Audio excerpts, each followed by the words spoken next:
Hi there. Thought I would shoot a little video for friends and anybody who's interested in watching, just in regards to this whole election situation and really the bigger picture with this, because it's a big deal. I think I will say that I don't think most people have a clear understanding of how big of a deal this is, because it's unbelievably difficult to keep up with everything that's going on. There is a lot going on in terms of the various states that are being pursued with regards to fraud for the election. The other thing is that this is not the real news in terms of what's going on. Oddly and ironically and scaringly, is not being covered by mainstream media. So I find that very interesting, because to me, whether they believe that there is fraud or not, there isn't any bigger story right now than this going on in our country. In fact, I would say there probably hasn't been a bigger story for our entire lives, and probably for the last century. And most people don't seem to have much of a clue as to what's going on. So hopefully this video will not be divisive in terms of some of you who don't agree, but just more educational. I'm not going to get into a lot of the details in terms of what's going on in each of the states or different things like that from an election standpoint. I'm just going to try to keep this a little more high level. I would also say that I'm probably not qualified to answer a lot of those questions, because I'm also trying to live my life and run multiple businesses and lead my family and keep my head above water in what is a very busy time otherwise. So most of my free time is absorbed with reading an incredible amount of information, watching videos, listening to people, looking at data. It's a lot to do. So that's my introduction to say that this is a big deal. I want to say, just in general, in terms of the how do I say this? Part of the reason why this is a big deal is because of the way the two sides are responding to it. I feel like this is a nonpartisan issue. We should all be coming together as Americans, saying with veracity that we need and we must have fair elections, and we must know beyond the shadow of a doubt that there is a fair election. And I would say that, the Biden-Harris camp, if they really were interested in unity, would be fighting for every extent of investigation to be thoroughly completed in as accurate a manner as possible, and for everyone involved to be as open and honest as possible, for two reasons. Obviously, because you want to perpetuate the truth, but the bigger reason is that should they end up in the White House, should there be no foul play found, then what is the path to most likely unity in the country? And the reason I emphasize this is because I'm going to talk about it in a few minutes, but the scariest part about this is the potential outcomes, which there are few, and there are none that are nonviolent. There are none that will not cost more American blood, which is problematic, and it should be seen as quite problematic for all of us.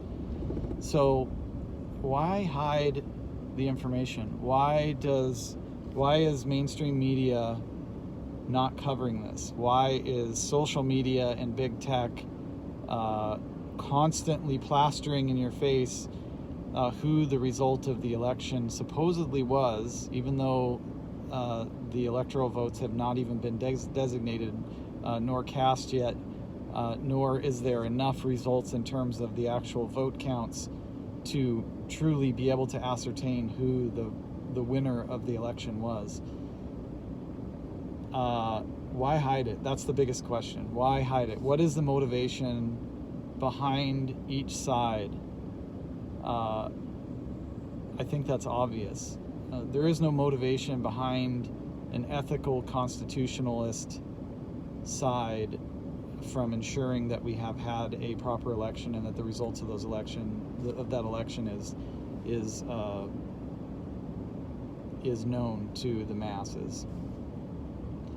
From the other side, from the side that wants to win at all costs, evidently, and if there is fraud and cheating, then that undermines everything. It undermines the playing field that we are on. It undermines even the partisanship that we could have had, even as much as you don't maybe appreciate or enjoy the conflict that ensues as a result of having two different teams.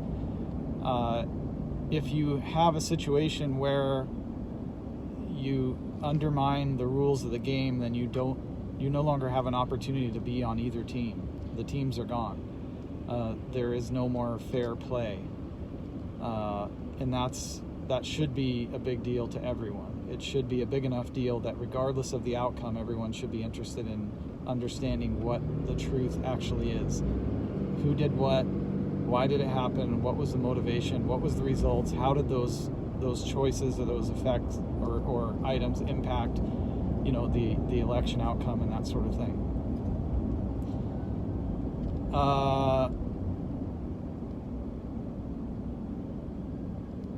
There's a big question mark right now in many people's minds as to whether this was a orchestrated national, potentially international plan, or whether this was just, kind of typical run-of-the-mill national election fraud that most of us have frankly understood has been there for a long time. So let's talk about that for a second. And I'm not going to get into a lot of the details in terms of what happened, but I'll tell you there's been several hearings in different states, in Pennsylvania, Wisconsin, Michigan, Arizona. When was there one in Georgia? Has it happened yet? I can't remember. Hours and hours of testimony, amazing, unbelievable stories. And I'm going to tell you that I know that you probably haven't had time to watch these, and I have not even watched a tenth of them, but I've watched enough of them to know these people are not lying. And I'm telling you, these people are sacrificing. It's like this Bobulinski guy who came out. Most of you didn't hear about it because the media didn't cover it, but it was middle of October, and this guy named Bobulinski comes out, who was a past CEO of a company that was owned by the Biden family. And he basically explained how the Biden family was extorting, I don't know if extorting is the right word. They were mishandling finances that were coming from China. And he was being asked to do things that's illegal. And he pushed back and basically refused to do it and was sidelined as a result and basically fired. The company was closed and he was sent on his way.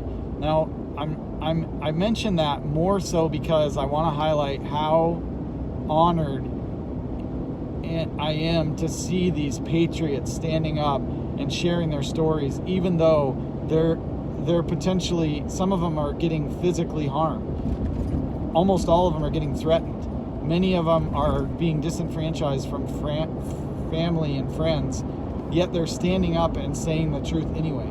Not just a dozen, not just 100. We're talking thousands of people who are coming forth giving damning testimonies that would blow your mind when you listen to them. And these are not scripted. These are not polished people. There is in no reason in my mind, regardless of which side of this you stand on, would I look at those people and even for a second consider or see any reason to think that they were not telling the truth. These people are telling the truth, and it's pretty astounding, to see what they're doing. And I think the reason I mention that is because I think that these people need to be, one, protected, and they need to be recognized and upheld for the work that they're doing, because it's incredibly vital. And I think we should take notice of that. I don't know what we can do. I'm certainly interested in it, but it's something that we should recognize. So let's talk back to this thing circle back here in terms of this being orchestrated, or if it's just sort of run-of-the-mill election fraud that probably happens all the time. So the founder of Facebook, Mark Zuckerberg, donated $400 million to a charity, and the sole purpose for this charity was to go out and ballot harvest. So they hired people. This is all left leaning. They hired people to follow postal workers around on their route to knock on doors to harvest ballots. They paid for funding to get gift cards, iPads, other electronic devices, other gifts, tens and hundreds of thousands of t-shirts to give as gifts to entice people to come in to a vehicle that was located alongside the road, or things promoted on the radio or online, social media, like, hey, bring your vote. They paid people to essentially harvest their vote. And some of you could look at this and say, well, that's really creative. They killed it. They obviously won in that game. But this is not legal. Many of these things that were done are unconstitutional and, in fact, illegal. About a week before the election, there was a semi-truck that it was for the United States Postal Service, that hauled ballots from New York to Pennsylvania. The ballots were completed already. It was before the election. So why did they get transported from New York to Pennsylvania? If they were blank ballots, I could see if maybe a vendor was shipping them from one place to another. They weren't blank ballots. Why were they filled out prior to the election? And why did that truckload of ballots mysteriously disappear overnight? And where did they go? So that's an interesting thing. It makes you wonder in terms of this question. Was this orchestrated, or was this just, many individuals collaborating on some various plans to try to influence the election? There's a lot of other stories like that. I should say stories in terms of things that are not fiction or mythical, but that actually have testimony behind them. These are not things that can be debunked, although I'm sure people will try. But whenever you have somebody lie, of course there's going to be somebody else that's going to cover up that lie with another lie. It doesn't make the original lie not a lie. So if you're ever in Awana, they would say even Sparkies know that. So all right, so was it orchestrated, or was it just a bunch of individuals? Let's talk about the software with this Dominion, Smartmatic history and all this stuff. There's a lot of talk about that. Again, it's challenging and difficult because it takes forensic analysis to be able to look into these databases and find out if there's even the capability for them to be weighting votes and adjusting votes and doing all this kind of stuff. The idea of writing code to make that possible is fairly astounding, regardless of whether or not it was something that was made for use in the US. it's astounding that the U.S. would be involved or a part of any of that, regardless of where it was being used, even if it was being used in a way that would sway elections around the world to a direction that we would feel is more agreeable. I still think that's astounding that there's software exists that does that. People say that it exists and that it does do that. So the idea that there is potential software interruption in this election is something that has to be considered, and I don't think there's any way other to look at that than it's a orchestrated execution. We look at the majority of the states that are using that software, a lot of those states are leaning in one direction. So to me, that's a big question mark. The thing that compounds that is the company's unwillingness to testify and to come forward and to share their, open up their coffers of data, which is odd that we would have a private company having such responsibility with something in our country to begin with. But the fact that they're evading all these hearings and not showing up to court for testimonies and different things like that, I think is a bit of writing on the wall in terms of what they are likely responsible for. So again, you have to collect the information. I think in almost every case where you're trying to decide right versus wrong or what actually happened, it's probably less likely that you're going to get, I think maybe in some cases you get definitive information that there's just no other option. But even in cases where you have somebody who admits to doing something, that's 99% there, because obviously they're going to pay the price for whatever it was. But there's still cases where people admit doing something, and to me that would be the hardest testimony, and yet they're lying because they didn't do it, or they're still trying to protect somebody or something like that. So in all this, all we're doing is basically we have a big whiteboard and we're putting little hash marks on it, trying to determine which side everything is leaning to. So let me just say one more thing about this orchestrated versus just a general run-of-the-mill corruption that has been seen before. Part of my leaning towards this being more orchestrated is that I simply don't see anyone coming out saying that they have seen any evidence of votes being changed from Biden to Trump, both in terms of testimony from anyone saying that there was fraud, or that Democratic people were being blocked from being able to watch and to witness what was happening in elections, or anything within the software where somebody's saying, hey, look, we found 20,000 votes that were flipped from Biden to Trump, and so we need to flip those back to Biden. It isn't happening anywhere. It's all one way. Every single bit of evidence is all leaning in one direction, which again doesn't bode well for anybody who's trying to say that there's nothing there. It just doesn't weigh out.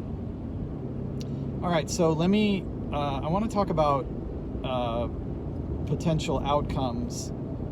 I don't know how much I want to get into that now. I think this is part of my concern with this, is I think potential outcomes are very serious and very dangerous. And I think, as I mentioned earlier, that they really lean on the fact that you're going to have a couple of one of two major things happen. Should Biden be installed, the right is not going to accept it. There's simply too much evidence indicating that, regardless of whether or not there was one party or another, one group or another won the election, there just is not enough clarity to make a decision or determination that for sure that is the right person that should be installed in the White House. and I just don't see the right. The right is very compliant. I know that the left likes to take advantage of that, but based on what I'm seeing, hearing, feeling, I just don't see that happening. The other alternative is that it's determined that Trump is the actual winner of the election, and depending on how that is done, if it is done in a way that seems ambiguous, for example, we don't have specific hard data showing, the software flipped this many votes in this area, and here's the code that shows how and when that happened. We've got, this many votes. Like I heard that yesterday there was 40,000 votes in Nevada that were invalid because those 40,000 people had already voted, so they had been counted twice. And of course they're all for Biden. And so you flip those. Well, now the state of Nevada just flipped because that's more votes than is needed to change the outcome from Biden to Trump. So unless there is absolute clarity in abundance, then I think we're setting ourselves up for a tremendous amount of unrest from the left. And that's something that we've been living with for the last few years, because there just isn't any, there doesn't seem to be any other meaningful outlet for many people on the left to air their grievances on a wide variety of different topics, other than violence, hurting people, destroying businesses, destroying buildings, both digitally and physically. Like, for example, with the whole cancel culture movement, many businesses and business owners are being targeted, as a result of that. So it's really one or the other flavor of unrest, and it's hard to tell what it's actually going to look like in the end. So I think that's part of what to me is scary about this, is that lack of vision to be able to see, like, okay, how does this play out? How do we get out of this and return to a place of normality as American citizens? And is there unity possible? And how is that going to come about? Especially when you look at the way the left operates. And again, this is not against any of my friends or people who believe in the things that the left believes. That's a whole different debate, and one that I enjoy talking about with open-minded people. But it's not what I'm talking about here, and I'm certainly not categorizing or making accusations against an entire group of people that I think they're going to do a certain thing. I'm speaking much more general. I also understand that a lot of the unrest and a lot of the violence that happens isn't the rational left. It's a radical left, and possibly even a entire faction of people who, in truth, would likely do those things anyways, and so maybe they didn't even vote. Maybe they've got other motives. So that's a little bit about, in terms of my thoughts on why this is so concerning to me. So briefly, let's talk about what this is all about. In my opinion, the religious or the political fight in America is a religious fight. It's a moral fight. Many would disagree with me calling it a moral fight, but to me, our moral fabric is defined by the contents of the Bible. And if you're not a Christian, or you're not a believer in God with some doctrine behind it, then I struggle to grasp where you frame up your morality. And if it's not based on a biblical orientation to life, then it is not going to jive with the formation and foundation of America. And that's the reason why I say this is a religious fight. This political fight is a religious fight. The Bible is decisive in terms of what type of lifestyle it intends for us to live and to see. And many of the other religions that are pressing in on the United States do not agree with that. And in fact, they argue vehemently with it. As an example, we have 3 members of Congress who are Muslim, which I have no problem with. I have no problem with them being Muslim, and I have no problem with them being in Congress. What I do have a problem with is the American citizens in those districts who chose to vote a Muslim into Congress. It is by very nature of the American core that Muslim should be allowed to be in Congress.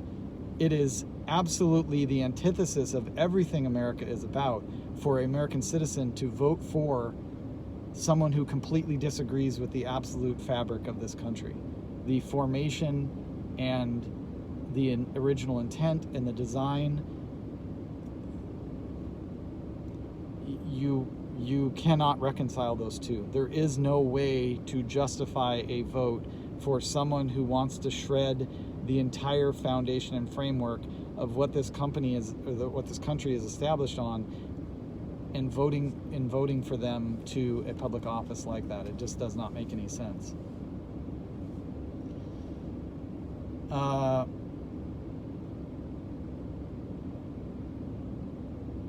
Many people today believe that giving government ultimate control over our lives and over the things of our lives is a more fair way of living rather than submitting to individual control and giving the people their own liberty to believe and to choose and to do as they see fit. That is part of the fabric. That's part of the framework. That's part of the problem with this virus overreaction, is that it steps on and treads on what is known as our natural rights as people. And this is not a belief that is limited to the United States. This is something that the United States, if you were to talk to one of the framers of this country would have imputed these natural rights on every human being in the world. Now, that does not mean that it's our job to force the rest of the world to live as we do, but it does mean that these are things that we stand for and that we believe. And natural rights include the ability to protect oneself physically, including our property, to defend our property, to own property. It includes our liberty, and it includes our ability to have free and fair elections. Those are natural rights. Those are God-given rights, and they're irrefutable. And those are some of the foundational framework that our country lies on. And it is incumbent on each of us to understand that we have, by very nature of being a U.S. citizen, we have signed a social compact. That means we will uphold those things, and that we will protect each other, and we will protect the Constitution in the way that is executed in our lives. It is unbelievably important for us to understand these things and to fight for them. I'm going to say something rather peculiar in terms of what I believe, but I have thought long and hard about this, and I think that the people who believe that socialism and communism, especially young people, if you're under 25 or 30, you're busy, you went from a public education system to maybe to college and indoctrination in that college, and you're working and you're busy, and I would say, being in my 50s, looking back 20 or 30 years, I didn't know anything about politics. When I was in high school, I remember walking by, some of my friends who are watching this who were in high school with me might remember this, but I remember walking by the debate room. I still remember where that room was on campus. And I'm not kidding you. I would walk on the other side of the hallway, not just avoid the room altogether, but as I went by, I might change sides of the street and like walk by on the other side of the hallway. That's how far I was from being interested in any of this political stuff. And it is incumbent on us to learn about this stuff. And if we are truly ignorant, then we have to rely on other people who have spent the time, invested the time, who we believe in and trust, who have a better perspective. Because in today's world where you have the mass media literally lying on a regular and a daily basis, misrepresenting the truth, you have many people on social media who are following along with that. They are indoctrinated into it, and they're spewing stuff that they really know nothing about. And then you've got an older, even somewhat ignorant older generation who has never really spent the time to learn about this stuff and has lived a wonderful, hard-working life, but just really hasn't ever sat down behind a lot of books or to try to advance their own understanding of some of this stuff. It makes it very difficult to understand what actual truth is. And so I preface this with that preface. I think that a lot of people, out of ignorance, believe that giving government more control is better because they want the best for people. They want everyone to be taken care of. They want everybody to have a meal. They want everybody to have a place to live and food to eat and to be taken care of at a hospital and all these kinds of things. Which I think the reality is, I think almost everyone wants that. The only difference is there are different paths on how to get there. And what I'm arguing with is that the path to get there is not and will never be through the doorway to bigger government. We want as big a government as we can have, provided that government always remains fairly powerless. The government size doesn't really matter. What matters is how much control and influence that government has on our lives. That's the thing that we have to be careful of and we have to protect of. So don't ever look at, somebody showing you statistics on the number of employees that are employed by the government. It doesn't matter. What really matters is how much control, how much constraint is put upon us through a large and powerful government. I don't have any fear of a large government. I have a fear of a powerful government. So I would recommend that you think about this, you read about it. I'm willing to answer questions or point you in different directions in terms of learning information. I'm currently in the midst of taking a course through Hillsdale College on the Constitution. It is an amazing online course that's very well done. And it's a really, really good school. They have lots of classes online that are helping people. They're actually even developing a K-12 program that is probably going to be amazing. I'm sure it already is. I haven't been to one of the schools. I've just read about it and seen it. So, there's ways for you to raise your own education, your time. I do a lot of that when I'm driving so that I can listen to the information and learn to sort of recapture that time. So I want you to be thinking about the outcomes, the potential outcomes, because I don't think anybody's talking about that. It's going to come on us like a storm here in the next few weeks, and it could even be within the next couple weeks. So we need to be prepared for that as individuals, as Americans, and we need to be zooming out and remember the big picture. At the end of the day, we're all Americans, and we should work together and make sure that we're fighting nonviolently and respectfully towards a positive outcome that benefits America.